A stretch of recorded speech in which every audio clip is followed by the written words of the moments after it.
नमस्कार, आप ये लाइव देख रहे हैं मन संदेश न्यूज़ पर। आज हम पहुंचे करनाल के Kalpana Chawla medical college and hospital में, जहां पर हरियाणा प्रदेश के अध्यक्ष ओपी धनखड़ जी पहुंचे हैं और वे आज यहां पर ब्लैक फंगस की मेडिसिन वितरित करेंगे। ये आप देख सकते हैं कि ब्लैक फंगस की मेडिसिन जो है अभी वितरित की जाएगी। आप विजुअल्स देख रहे हैं Kalpana Chawla medical college and hospital से। और जो बीजेपी हरियाणा प्रदेश के जो अध्यक्ष हैं ओपी धनखड़ जी यहाँ पहुँचे और आज यहाँ पर वो ब्लैक फंगस की मेडिसिन जो है वितरित कर रहे हैं। सेकेंड वेव में बहुत सारे सेवा कार्यों में बहुत ही लगन के साथ हमारे कार्यकर्ताओं की टीम जुटी है, बहुत सारे सेवा काम संपन्न किए। उसमें से कुछ उल्लेखनीय कामों की चर्चा मैं करूँगा। उसमें जब ऑक्सीजन की कमी थी तो एक बात ध्यान में आई कि ऑक्सीजन कंसंट्रेटर मंगाने चाहिए। हमने पहल की और अमेरिका से 432 ऑक्सीजन कंसंट्रेटर पार्टी की योजना से मंगाए, जिनके रिसोर्सेज पार्टी के लोगों ने इकट्ठे किए और 22 के 22 जिलों में एक ऑक्सीजन बैंक चलाया। अभी भी चल रहा है। जिस भाई को भी ऑक्सीजन कंसंट्रेटर की जरूरत होती है उसको देते हैं। जब उसका काम पूरा हो जाता है, वापिस आ जाता है, तो दूसरे को देते हैं। उसी समय बाकी लोगों को भी हमने निवेदन किया। मुझे खुशी है कि 550 से ज़्यादा oxygen concentrator Indo American chamber of commerce Dallas ने हमारे निवेदन पर सरकार को दिए और आज उसके कारण से सरकार को भी जो पीएम केयर से बाकी ऑक्सीजन कंसंट्रेटर मिले, आज हमारी सीएससी तक ऑक्सीजन बेड बने हैं। इसके साथ ही एक निवेदन हमको हेल्थ मिनिस्टर साहब ने किया कि हमारे जो सरकारी अस्पताल हैं, ज़्यादातर जो हमारी सीएचसी हैं, पीएचसी हैं, उसके साथ कैटरिंग नहीं है। बड़े अस्पतालों में तो रसोई है, पेशेंट वहाँ भी बड़ी संख्या में है, तो पार्टी ने कैटरिंग की व्यवस्था करनी चाहिए।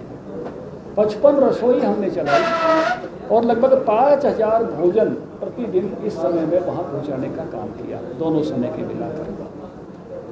ऐसे ही जब ब्लैक फंगस कोरोना के एक साइड इफेक्ट के रूप में उभर कर आया और एकदम उसकी दवा कम पड़ी, तो किस सोर्सेज से पार्टी भी इस काम को कर सकती है। जो अमेरिका में हमारे से ऐसे संबंध रखने वाले, प्रेम रखने वाले लोग हैं, उनसे हमने आग्रह किया कि क्या आप हमको जल्दी से ब्लैक फंगस की दवा भेज सकते हो। हमने आसपास के राज्यों में भी हमको पता चला बद्दी में बनती है। हिमाचल के मुख्यमंत्री जी से भी एज ए पार्टी अध्यक्ष मैंने निवेदन किया, तो उन्होंने कहा कि तुरंत हम आपको 1000 वायल दे सकते हैं। तो उन्होंने भी 1000 वायल हमको दी, लेकिन वो बड़ी बेसिक लेवल की है जो अपने यहाँ बनती है। ये जो दवाई है ये ज़रा उससे जो लेटेस्ट लेवल है उसकी है। और इस दवाई को भी हमने मंगाने का निर्णय इसलिए किया कि अगर ज़रूरत पड़े तो पार्टी के रिसोर्सेज, इंपोर्टर है, एक्सपोर्टर है, उसके रिसोर्स पहुँचाना है, उसको कलेक्ट करना है, तो उसके कारण से अगर कोई आने वाला समय जब कहते हैं कि और भी चैलेंजिंग हो सकता है, तो उस नाते से हमारे पास ये संसाधनता रहे कि हम ऐसी सब चीज़ों को दुनिया के किसी भी मुल्क से उपलब्ध करा सकते हैं। इसलिए हमने ये वायल्स मंगवाई। तो आज का ये कार्यक्रम इसी बात के लिए था कि हम एज ए पार्टी भी, सरकार के बड़े रिसोर्स होते हैं, सरकार के संबंध भी बड़े होते हैं, लेकिन एज ए पार्टी के लेवल पर भी ऐसी चीज़ों को हम जो है वो कर सकें, तो वो आज हम कर पाए हैं। हमारे कार्यकर्ताओं ने इसको करके दिखाया है। मैं पानीपत की इकाई को, वहाँ के सांसद, यहाँ के वहाँ के सांसद, तो दोनों जिले एक ही कॉन्स्टिट्यूंसी में संजय भाटिया जी को, वहाँ की जिला अध्यक्ष अर्चना जी को, और जो फर्में इस काम में लगी उनका आभार व्यक्त करना चाहता हूँ, धन्यवाद करना चाहता हूँ। और मुझे इस बात का आनंद है कि हमारे हजारों हजार कार्यकर्ता अहिर्निशम सेवा महे के मंत्र के साथ इस काम में जुटे और आने वाले समय के लिए भी थर्ड वेव आ सकती है, इस संभावना को ध्यान में रखते हुए 16,000 वॉलंटियर हमने तैयार करने का निर्णय लिया है। हर गांव में 2 वॉलंटियर होंगे, शहर के हर वार्ड में 2 वॉलंटियर होंगे। उनको ट्रेनिंग कराएंगे, डॉक्टर से ट्रेनिंग कराएंगे और ऐसे समय में किस प्रकार से वो काम कर सकते हैं इस समय में भी जहां हमने हेल्पलाइन चलाई, काउंसलिंग लाइन चलाई, कोरोना किट बांटे, जा जाकर जहाँ हॉटस्पॉट थे उन स्थानों पर नाना प्रकार से इसकी सेवा की, तो लाखों की संख्या में एक दिन हमने प्रयोग किया कि एक दिन में भी हमने पहुँचना हो तो हमारी कितनी ताकत है। तो एक दिन में हम 6 लाख लोगों तक जो है मास्क और सैनिटाइजर वितरित करके आए, 3 लाख परिवारों तक पहुँचे, 23,000 से अधिक वर्कर उस दिन एक ही दिन में काम में लगे। तो इस प्रकार से हमने अपना एक टेस्ट किया। आने वाले समय की उस प्रकार की तैयारी में हम ट्रेंड होकर रहे। बहुत सारी बातें इस अनुभव में से जो ध्यान में आई हैं, तो ऐसी एक मानव संसाधन हम इस तरह से ट्रेंड करके और इसी प्रकार से सेवा में आगे अग्रणी रहे, इस भावना के साथ भारतीय जनता पार्टी का कार्यकर्ता काम करता है। उसी के एक जिस काम ने मुझे भी प्रेरित किया और हमारे सारे कार्यकर्ताओं को प्रेरित करने वाला ये काम है कि ज़रूरत पड़े तो दुनिया के किसी भी मुल्क से चीज़ें मंगाकर और हम उसमें सहभागी हो सकते हैं। ये हमारे पार्टिसिपेशन, ये हमारी सहभागिता हमको भी मोटिवेट करती है और हम सब कार्यकर्ताओं को मोटिवेट करती है। इसलिए मैं इस कार्यक्रम का हिस्सा बना हूँ। सर, आज मुख्यमंत्री मनोहर लाल खट्टर पंचकुला में थे, उनका विरोध किया गया किसानों की तरफ से। आपने भी ब्लड डोनेशन कैंप में पहुंचना था, आप नहीं गए क्योंकि वहां पर किसान थे, विरोध होना था। किस तरीके से देखते हैं? गुरनाम सिंह चढ़ूने ने कहा है कि बहुत से किसानों को गिरफ्तार कर लिया है, थाने का घेराव कर दो। देखिए, पहली बार मैं देख रहा हूँ कि एक आंदोलन ऐसे कानूनों के लिए चल रहा है जो कानून ऐच्छिक है। वो कानून किसी पे जबरन लागू नहीं है। बात नंबर 1, कोई उस कानून का लाभ लेना चाहे ले ले, ना लेना चाहे ना ले। किसानों ने इसी समय उस कानून का लाभ लिया। एक तरह से संयोग से माहौल वैसा बन गया जो हम बनाना चाहते थे। सरसों लोगों ने मंडी से बाहर भेजी। हम यही चाहते हैं कि सरकार भी हो और बाजार भी हो। जब दाम अच्छा मिले तो बाजार हो, कम मिले तो सरकार हो।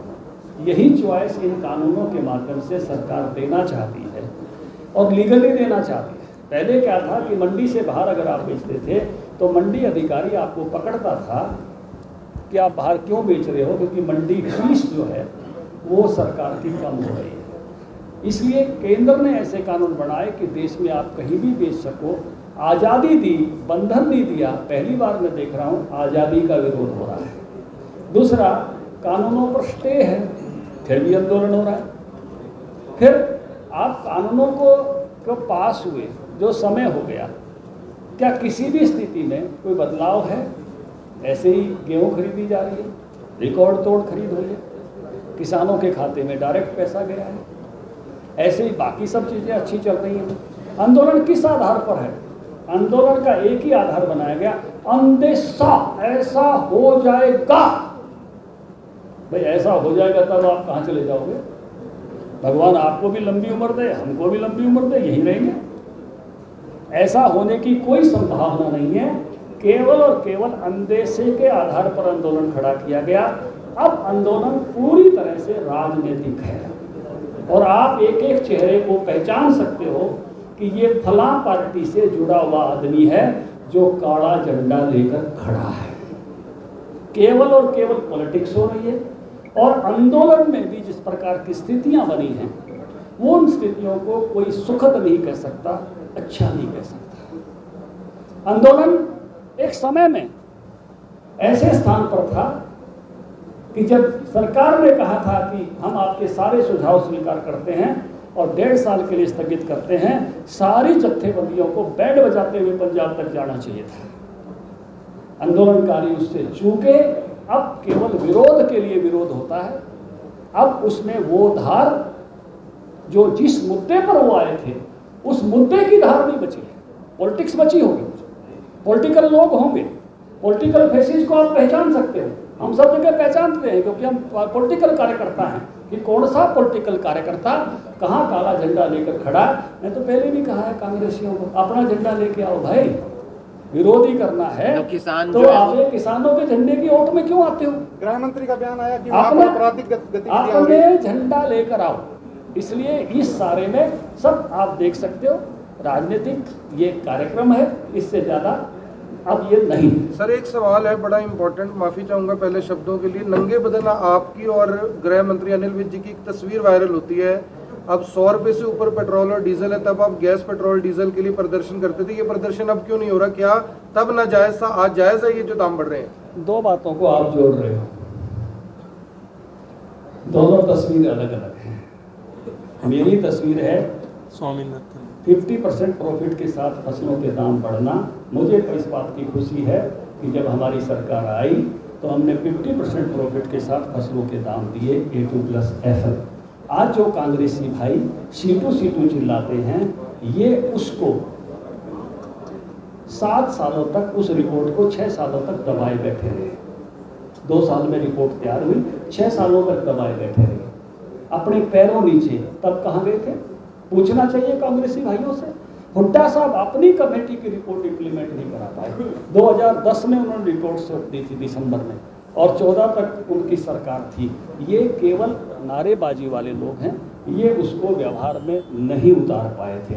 जहाँ तक पेट्रोल और डीजल के दाम की बात है, एक बात आपको समझनी पड़ेगी कि पेट्रोल और डीजल के दाम पहले सरकारें कंट्रोल करती थी, जबकि आप हमारा प्रदर्शन पता है, सरकार नियंत्रित करके तय करती थी। अब पेट्रोल और डीजल के दाम को सरकार ने खुले बाजार की कीमतों से कनेक्ट किया हुआ है, जिससे सरकारों के खजानों पर एक साथ बड़ा बोझ जैसे पहले पड़ता था वो ना पड़े। जैसे हमारे यहाँ हमारे यहाँ बिजली का पड़ता है, इस नाते से 25,000 करोड़ रुपया सरकार को पिछली टर्म में केवल बिजली का लेना पड़ा था। इसलिए उस नाते से और इन्हीं चीज़ों के आधार पर, कल एक बड़ा अच्छा देख रहा था मैं, एक लड़की पूछ रही थी कि जब हम इतना महंगा अनाज खरीद कर और 2 रुपये किलो 3 रुपये किलो लेते हैं, जब बहुत सारी सर्विसेज और दवाइयाँ फ्री देती है सरकार, जब शिक्षा इतनी बड़ी संख्या में फ्री देती है, तो सरकार किसी न किसी साधनों से रिसोर्सेज भी जुटाती है। इसलिए उसको उसी रूप में देखना चाहिए। धन्यवाद। ये आप देख सकते हैं कि अभी जो भी अटेंडेंट है और पेशेंट्स के जिनको ब्लैक फंगस की मेडिसिन आज वितरित करने के लिए आज संजय भाटिया जी बीजेपी हरियाणा के प्रदेश अध्यक्ष ओपी धनखड़ जी पहुंचे हैं, और आप देख सकते हैं कि सभी पेशेंट्स को जो है ब्लैक फंगस की मेडिसिन वितरित की जा रही है। आपसे अपील है, जो भी लोग इस वीडियो को देख रहे हैं, वीडियो को आप शेयर भी अवश्य करते हैं। आपसे अपील है, इस वीडियो को ज़्यादा से ज़्यादा शेयर कीजिए। मैं गुंजन कश्यप, मन संदेश ब्यूरो, करनाल। धन्यवाद।